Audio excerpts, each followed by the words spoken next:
Welcome back to Whisky Whims with me, Stuart. Today we've got Mystery Malt Series 3 from Thompson Bros. I'd done a video originally opening this and I was way off. I said Rassy. This is a 19-year-old Highland. Park your enthusiasm though, because I didn't really enjoy it too much on the initial review. Like I say, I thought it was Rassy. I did pick up some coastal elements, and it is a coastal whiskey. I mean, it feels coastal. It feels like it's got a little bit of saltiness there. I'm going to have to go Rassy. But other than that, I thought it was young. I thought it was quite abrasive. But from knowing what it is, I think it needs, or I've been told, it needs time to open up this particular distillate. Just the way the cuts are taken. Don't ask me how, but supposedly it needs time to open up. So I'm going to get down to the nose, the palate, the finish, and we'll see if it's a whiskey win or a whiskey bin. £65, 48.5% ABV, and 19-year-old. So already the value for money seems like it's there. The nose, I'm pretty sure this is exclusively bourbon as well. There's no sherry involved. But the nose is creamy. It's malty, like a malted loaf with butter. That abrasiveness, I'll check with the palate, because I think it was the palate I had the abrasiveness in it, but the nose is opened up quite a lot. It is very interesting. I left the cork kind of ajar for about 24 hours, just up off it a little bit, and then I've sealed it since, and this has been open for quite some time now, and I've revisited it. I even gave it to Stevie, my father-in-law, and I just realised I've not got my ring on because I was at the gym. He wasn't that particularly interested in it, but as well I think it was still the kind of neck pour, that restrained. It has still got youthful elements in the nose. There's a little peat, which I don't think I got in the original video, although I'm not sure. I can't remember if Rassy's got some peated whiskey, but I did think Rassy. I think the Rassy was 7-year-old, so that was the age I thought it was. And like I said, the coastal element, there's definitely a coastal tone to this.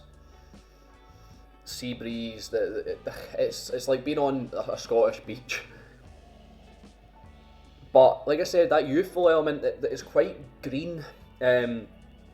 Maybe something like kiwi, or is it as strong as kiwi? Maybe even pear.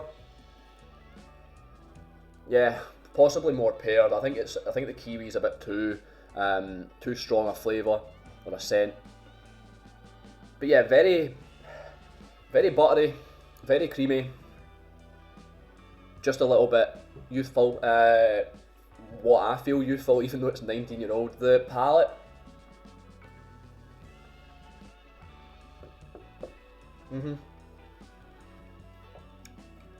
Yeah. How on earth I did not pick up any peat when I first had this, because that palate is just bursting with peat. It's an explosion. It's proper peaty. I don't know what ppm this would be, but it feels considerably high. But yeah, peaty, coastal, I'm still going with that young element. It's still got something. It just reminds me of almost of like a young peated whiskey, which is obvious because that's what I've just said, but I don't know how to describe it.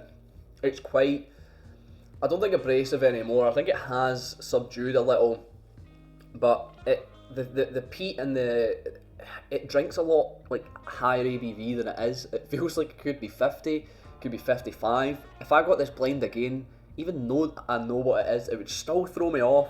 I'd hope I'd get the peat again, because the peat is taken over. What have we got in the palate? What else?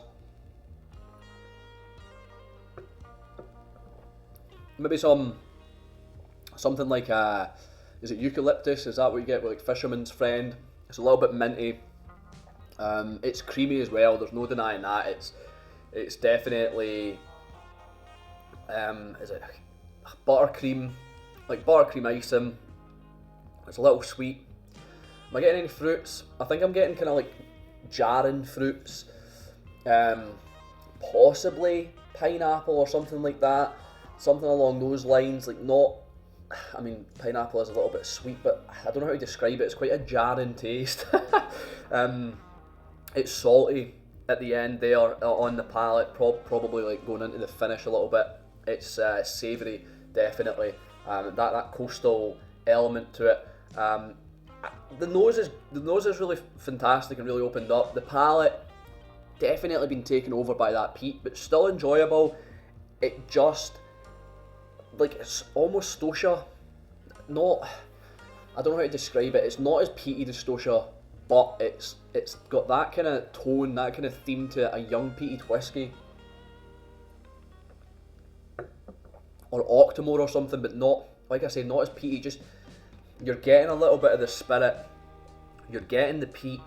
It maybe could have done with a bit of sherry or something, or even a finish. But it's not bad. It's still relatively enjoyable in the palate. If you're wanting a burst of peat, it just seems strange that at the age that 19, it's not like subdued a little. It just seems exuberating. Is that the right word? It's so much peat. The finish, yeah, more coastal, kind of like seafood, but more along the lines of kind of crustaceans, maybe something like oysters or mussels or something like that. I'm just getting, maybe not even like that fishy, but I'm just getting a real, maybe even, yeah, I don't know. It's just it's just reminiscent of like real seafood, but not totally fishy. Just really salty, really, I don't know what else to say. Maybe like I think I've said this before. The kind of green vegetable that you get. What's it called? They're like little thin. They're like thin green beans, but they're a lot thinner, and they've not got anything in them, so they're nothing like green beans. But they're like, is it samphire? I want to say samphire. That little, like, yeah, it tastes like that. Whatever that vegetable is. So we'll get down to the review, since I've kind of babbled on a little bit. I've not actually taken any notes, as you could tell. But we'll get down to see if it's a whiskey win or a whiskey bin. If you're new here, how I rate my whiskies is on 3 factors. Would I buy it again? Do I think it's worth it? And would I recommend it? So would I buy it again? The series, yes. I've already told you how much I love this series, and I've bought series 5, sorry. Series 4 went to America exclusively. But I wouldn't buy this one again. It's not a bad whiskey. It's just, if I was looking at it on paper, I just feel like I would rather have a Stosha. I would rather have something that's maybe young, maybe a little bit cheaper, although Stosha's even going up in price. But if I'm wanting that kind of peat and that kind of young, youthful experience, that's what I'll go for. This just on paper shouldn't be, for me, this explosive with the peat. I don't know. And it shouldn't be that abrasive on the spirit's quite heavy in the palate. Do I think it's worth it? I think it is. It's £65. I am not grudging the fact that I paid £65 and I've ended up with a old, young tasting whiskey.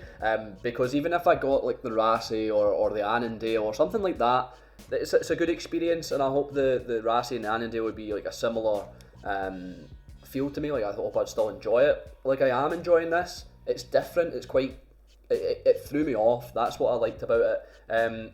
So yeah, I think it's worth it. £65. I'm not complaining. Would I recommend it? I would. I would recommend it. It's a 19-year-old Highland. So yeah, it's something different as well. And like I say, this would be great in a blind tasting. I want to give this to more people blind to see what they really think, and see if they can guess what it is, because it's quite it's quite confusing. So it's 2-3. It is a whiskey bin. Yeah, whiskey win. There's a Freudian slip.